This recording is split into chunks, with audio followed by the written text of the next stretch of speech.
8 noyabr Zəfər gününü və Vətən müharibəsində qələbəmizin 5-ci il dönümünü qeyd etmək üçün Azərbaycan Dövlət Milli Gənc Tamaşaçılar Teatrına toplaşmışıq.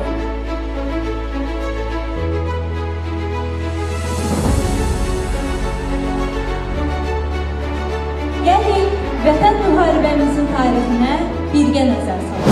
Azərbaycan ordusu hal-hazırda düşmənin hərbi mövqelərinə atəşlə zərbələrinin Gecedir ilahi bir yay gecesi, yanında saatin titremesin, yumuran gözü.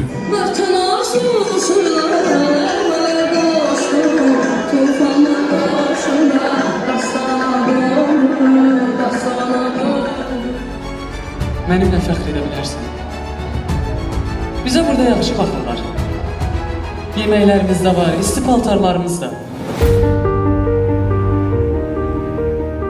Şehitler ölmüyüm, diridim, sağdım.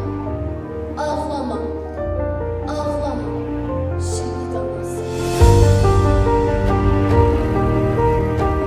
Benim atam qəhrəmandır, mən yağmur olmalıyam. Vətənimin göylərində mən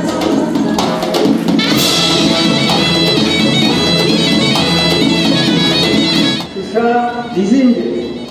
Karabağ bizimdir. Karabağ Azerbaycan'dır. Sen Şuşa'yı bir kimseye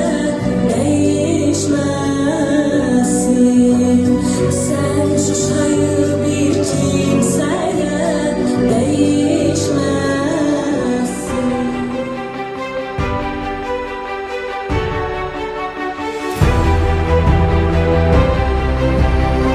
Gözün aydın Azerbaycan, gözün aydın doğma diyar, yüreğinde ciğerinde tolgal salınmış. Od qalamış Qarabağın qara dərdi artıq yoxdur.